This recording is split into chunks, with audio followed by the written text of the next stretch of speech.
Hola, ¿qué tal? ¿Cómo estáis? Bienvenidos nuevamente a mi canal de YouTube, un refugio para todos aquellos que huyáis del analfabetismo funcional, la ignorancia supina y de la esclavitud de nuestros días. Sed todos bienvenidos. Con este tutorial ponemos ya punto y final al temario de la asignatura de religión en el caso de tercero de ESO.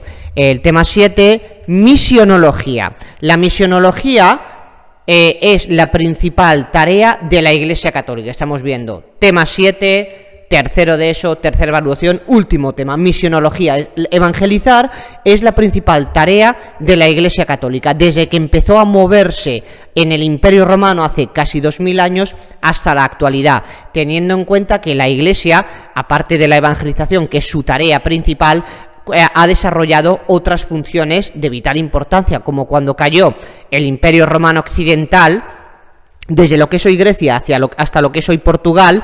Quien mantuvo la cultura, todos los conocimientos de historia, filosofía, lengua, ciencias, etcétera, fue la Iglesia Católica, a través de los conventos, a través de los monasterios, de los conventos, etcétera, donde no solo se evangelizaba, sino que se conservó todo el conocimiento de la civilización occidental, cuando en el año 476 después de Cristo cayó el Imperio Romano Occidental. También cuando nos invadió el Islam, pues reyes como Pipino el Breve y su hijo Carlomagno unificaron Europa occidental a través de la doctrina católica y permitieron el asentamiento, la consolidación del cristianismo en Occidente, sobre todo en Europa occidental, y también en el caso de la reconquista española contra los musulmanes, iniciada por Don Pelayo en el año 718 y finalizada por los Reyes Católicos en el año 1492. Pero la principal tarea de la Iglesia ha sido evangelizar. Y vamos a hablar, por un lado, de San Francisco Javier, de los jesuitas que estuvo evangelizando en Oriente, y vamos a hablar después del cardenal Cisneros y de cómo San Junípero Serra estuvo evangelizando en América. Pero antes de hablar de San Francisco Javier y de los jesuitas, hablaremos primero de lo que es la Inquisición. La Inquisición, normalmente, cuando a la gente se habla de Inquisición, a la gente le viene a la cabeza pues hogueras, persecuciones, brujas, ejecuciones, matanzas, sangre, etcétera. Vienen connotaciones o pensamientos negativos. Ahora veremos que es por culpa de la literatura protestante, que ha creado una leyenda negra que dice falsedades en contra para ensuciar el buen nombre de la Iglesia Católica y de la Inquisición. Hay que distinguir dos tipos de Inquisición: la Inquisición romana, primero, la Inquisición española. La Inquisición española fue fundada por los Reyes Católicos. Los Reyes Católicos, ambos dos, reinaron entre 1474 y 1504, y ellos fundaron la Inquisición española para finalizar la reconquista iniciada por Don Pelayo en el año 718 en Asturias, y finalizada por los Reyes Católicos en 1492 con la toma de Granada, el último reino nazarí.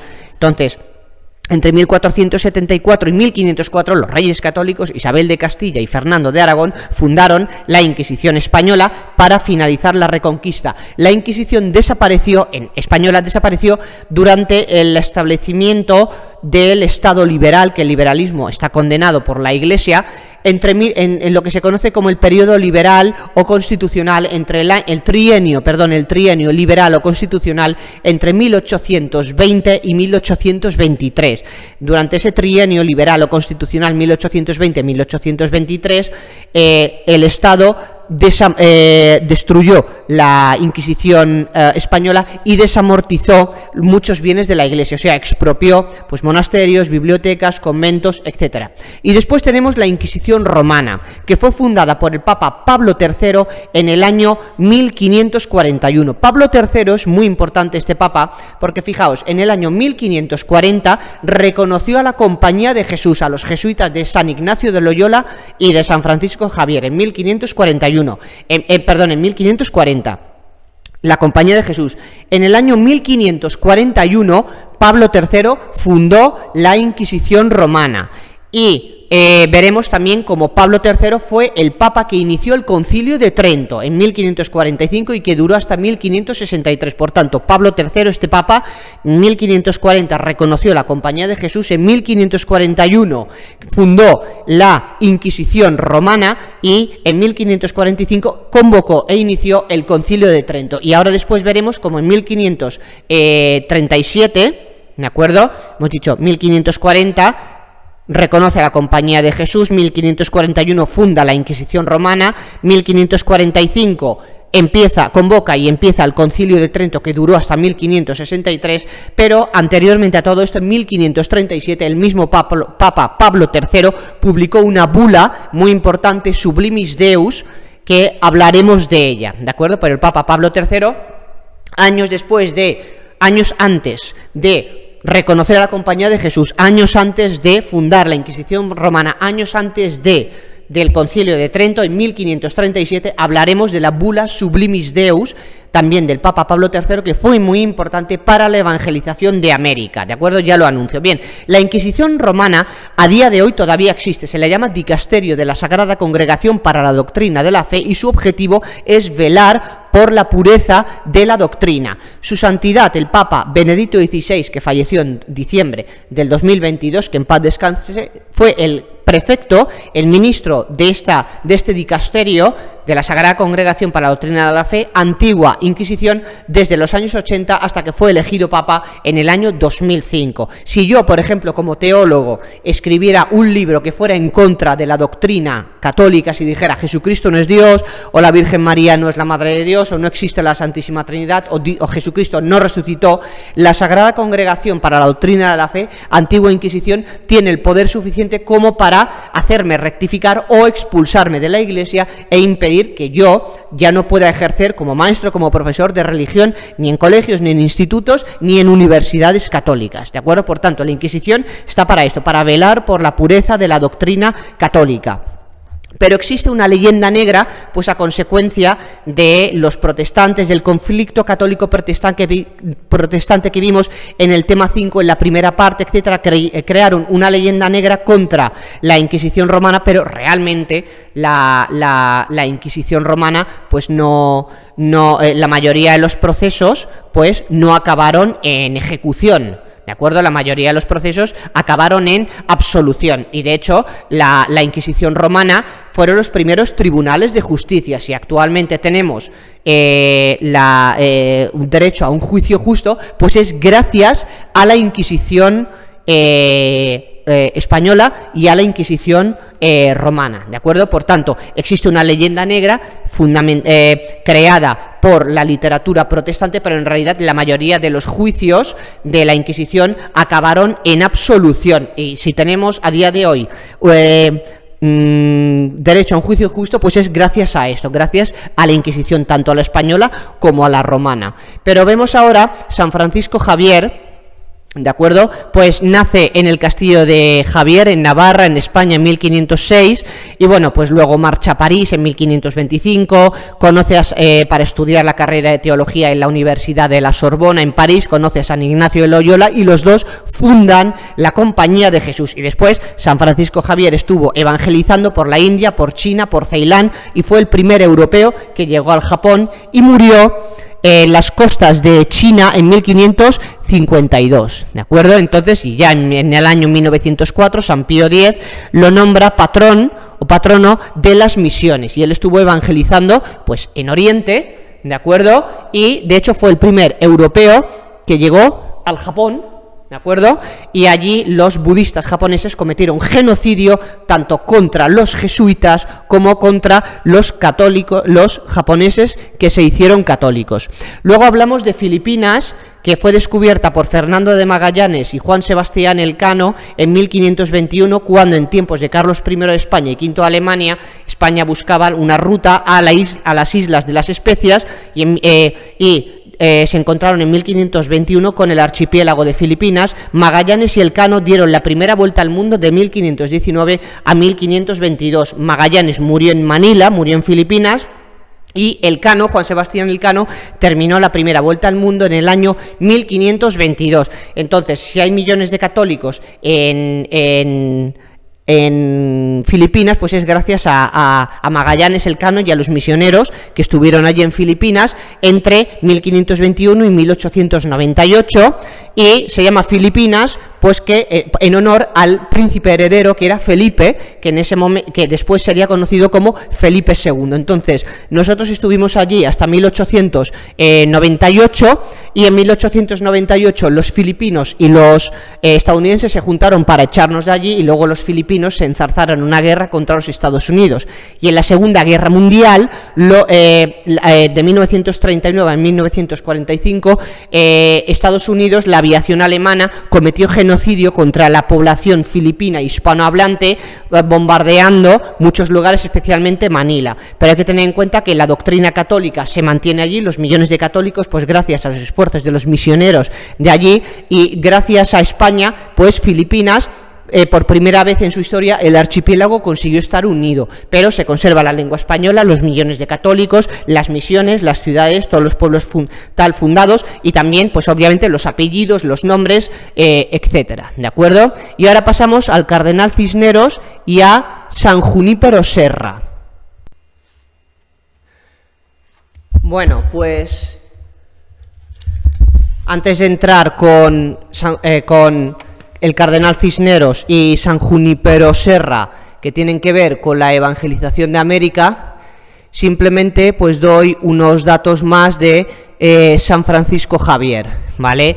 Pues San Francisco Javier pues nace en 1506 en el castillo de Javier, en Navarra, en España. En 1525 marcha a París y estudia en la Sorbona, pues donde conoce a San Ignacio de Loyola, ¿de acuerdo?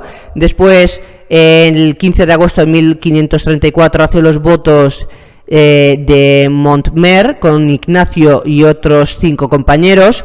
En 1537, ordenado sacerdote en Venecia.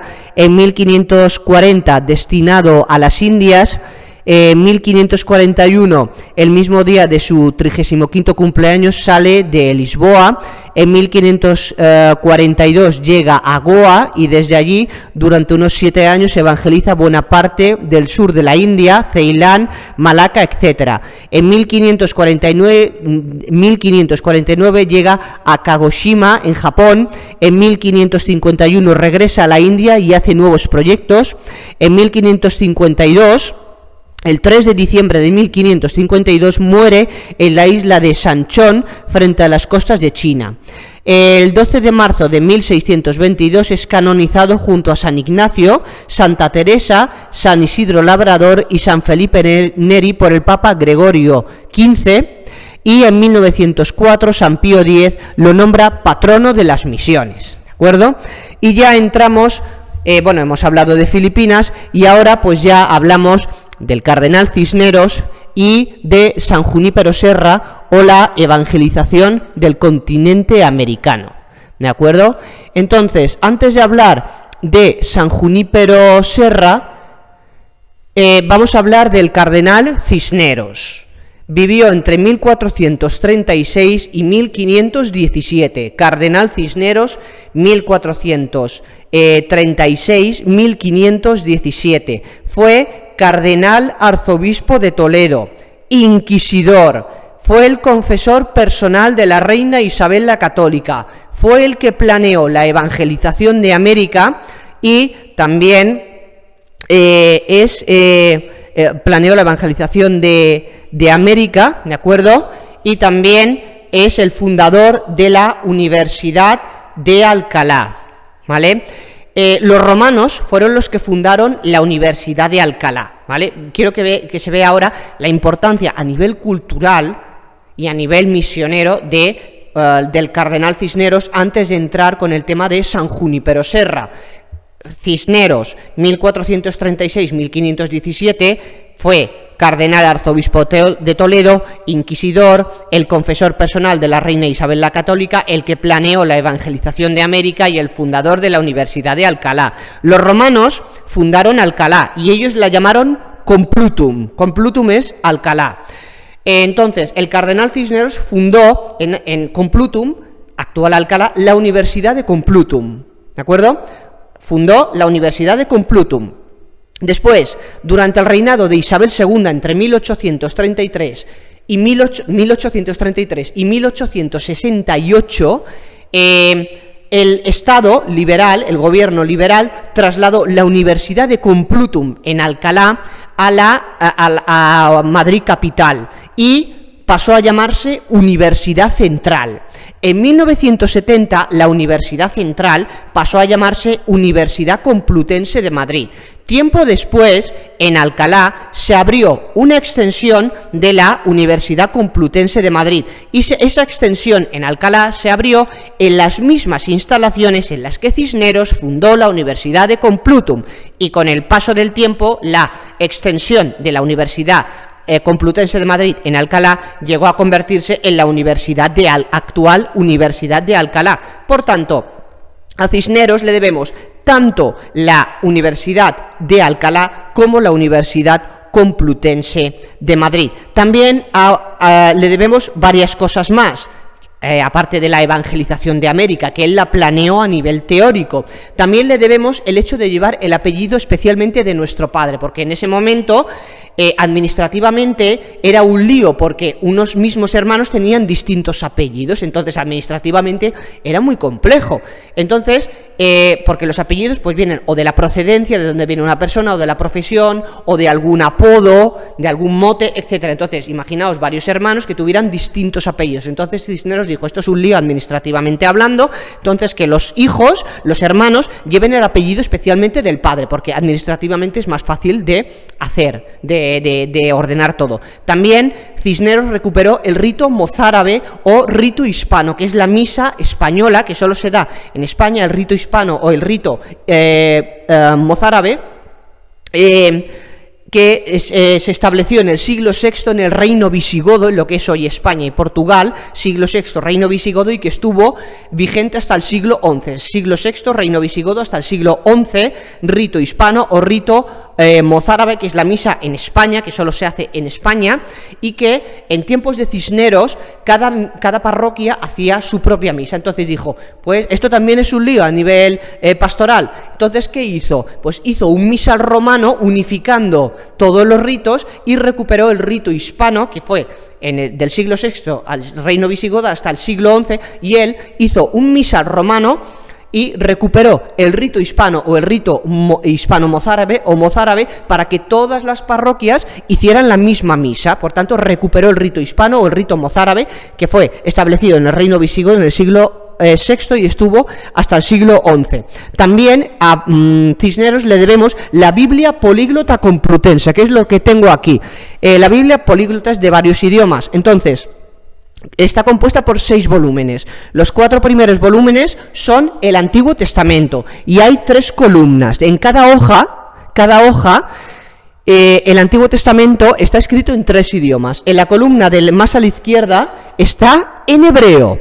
En la columna central está en el latín de la Vulgata de San Jerónimo, y en la columna de la derecha está en el griego de la Sacra Biblia Septuaginta, o sea, fue los judíos que había en el siglo III en la ciudad antes de Cristo, siglo III antes de Cristo, en la ciudad de Alejandría, cogieron el Antiguo Testamento en hebreo y la tradujeron a lengua griega, y eso se le llama la Sacra Biblia Septuaginta o la Biblia de los 70, que es el Antiguo Testamento en griego, ¿de acuerdo? Por tanto, la Sacra Biblia Septuaginta, los judíos en el siglo III antes de Cristo en Alejandría, esto yo lo explico en la segunda evaluación, cogieron el Antiguo Testamento en hebreo y la tradujeron a lengua griega, y esto es la Sacra Biblia Septuaginta o Biblia de los 70 o simplemente los 70, que es el Antiguo Testamento en griego. Entonces, la políglota complutense, el Antiguo Testamento, que son los 4 primeros volúmenes, cada hoja, cada página está escrito en 3 idiomas. Hay 3 columnas, a la izquierda en hebreo, que es la lengua original, en el centro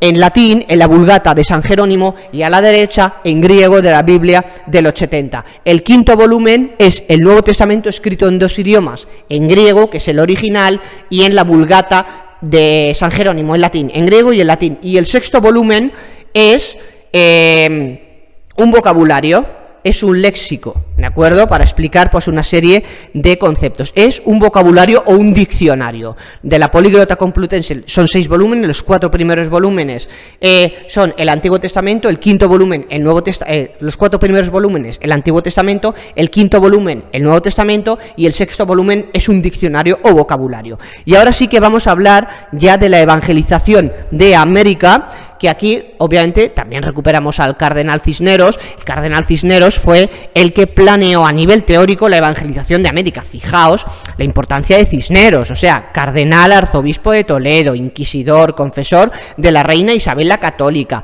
el fundador de la Universidad de Alcalá, y le debemos la Universidad de Alcalá y la Universidad Complutense de Madrid. Es el que planeó la evangelización del continente americano, y también obviamente lo del apellido de nuestro padre, lo de la Biblia Políglota Complutense, lo del rito hispano. O sea que a nivel cultural y a nivel pastoral Cisneros es de gran importancia. Entonces ahora nos fijamos en la planificación que hizo él de la evangelización del continente americano. Cuando España llegó a América, se planteó la siguiente pregunta: ¿los nativos americanos tienen alma? ¿Son personas? Entonces, aquí recuperamos al Papa Pablo III. Hemos hablado antes del Papa Pablo III. Fijaos, en ese momento, cuando se descubrió América, en el año 1537, el Papa Pablo III, del que hemos hablado antes, publicó una bula llamada Sublimis Deus.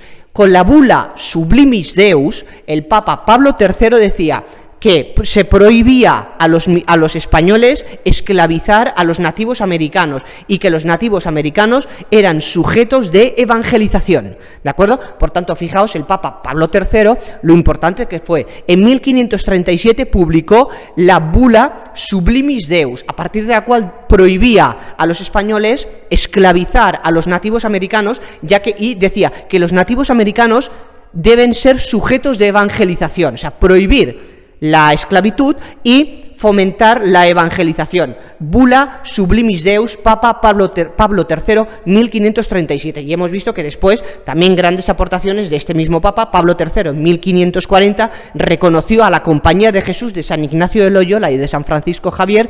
En 1541 fundó la Inquisición romana, y en 1545 convocó el Concilio de Trento, que duró hasta 1563. ¿De acuerdo? Entonces, si os fijáis, desde los estados del sur de América hacia abajo, ¿de acuerdo? Si os fijáis, desde los estados del sur de América hasta abajo, ¿vale? Bueno, aquí ponemos el estado de lo que es el estado de California, pero si cogéis el mapa de América, si cogéis lo que serían los Estados Unidos, pero los que están más al norte, todos son de piel blanca. ¿Por qué? Porque los británicos exterminaron a los nativos americanos. En cambio, desde los estados del sur de Estados Unidos, todo lo que es California, Nuevo México, Texas y Florida, hacia abajo, hacia el sur, hacia Argentina, etcétera, hacia lo que es más la Hispanoamérica del sur, todo es mestizaje. ¿Por qué? Porque los españoles no fuimos a exterminar, sino que nos mezclamos. ¿Por qué? Porque estaba prohibido esclavizar, y que los nativos americanos eran sujetos de evangelización. Bula Sublimis Deus, Papa Pablo III, 1537. ¿Por qué se le llama bula? Porque la bula, este tipo de documentos, van protegidos por un receptáculo.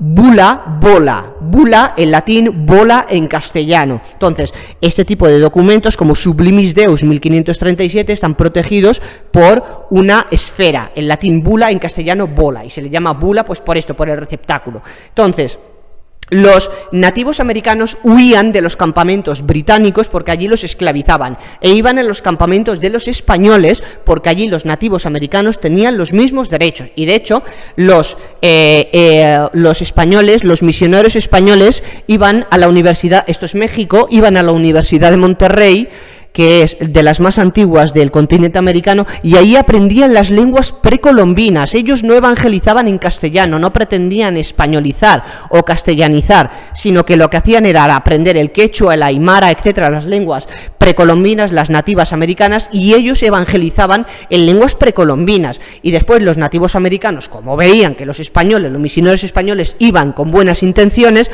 entonces ellos aprendieron la lengua castellana. Y de hecho la lengua castellana es, por hablantes nativos, la segunda lengua del mundo por hablantes nativos, detrás del chino mandarín, por detrás del chino mandarín y muy por delante del inglés. Además, la doctrina católica se expandió pues por prácticamente toda América, y allí se puede ver cómo la natalidad es muy elevada, porque uno de los elementos propios que fomenta la doctrina católica es la natalidad. ¿De acuerdo? Pues por tanto, vemos la grandísima labor que hicieron los misioneros españoles. Fijaos, en Oriente, San Francisco Javier con los jesuitas, y en Occidente ahora veremos a los franciscanos con San Junípero Serra, pero hemos visto la importancia de la evangelización que planeó el cardenal Cisneros. Y ahora sí que vamos a hablar de San Junípero Serra. San Junípero Serra es español, era español, nació en Mallorca en 1713.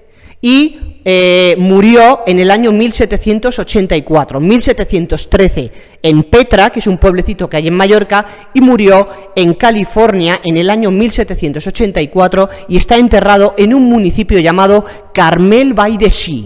¿De acuerdo? Entonces, él se calcula que mientras estuvo evangelizando en lo que es hoy California, caminó más de 20.000 kilómetros. Él nació en Mallorca, en España, en un pueblecito llamado Petra, en el año 1713.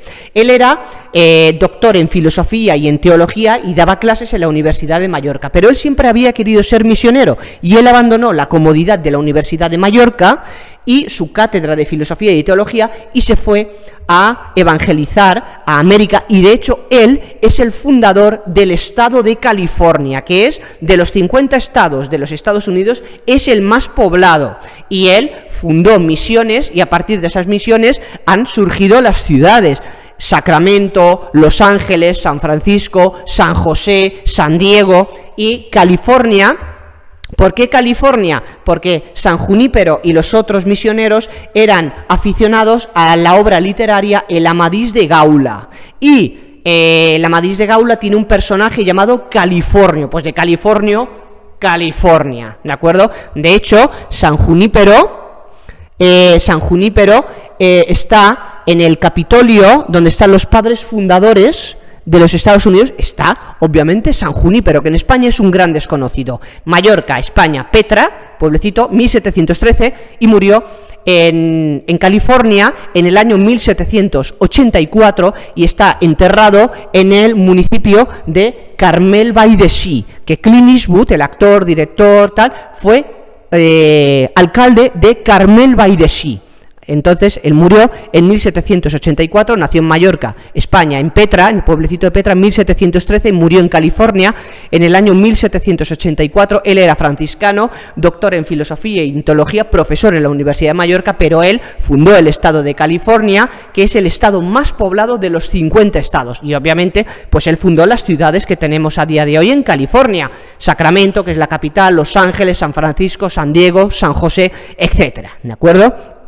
Por tanto, vemos cómo la importancia del cardenal Cisneros, la importancia de San Junípero Serra en América, la importancia de los jesuitas en Oriente, de San Francisco Javier, pues en la India, en China, en Ceilán, el primer europeo que llegó al Japón. Entonces, pues gracias a todo esto, pues la labor misionera también de Fernando de Magallanes y Juan Sebastián Elcano, que entre 1519 y 1522 dieron la primera vuelta al mundo, como en 1521, buscando una nueva ruta a las Islas de las Especies, se toparon con el archipiélago de Filipinas. Bueno, pues esto ha sido o es el tema 6 de misionología, que es la principal tarea de la Iglesia, que es evangelizar, dar a conocer a la gente, a los no cristianos, dar a conocer a Jesucristo, que es la buena noticia, es el camino, la verdad y la vida. No hay salvación más allá de Jesucristo. Y con esto, pues damos por concluido el tema 6 y el temario de tercero de eso. Y aquí, pues, la tumba del cardenal Cisneros en la catedral de Alcalá. Y con esto, y un bizcocho, el lunes a las 8. Chao, chao.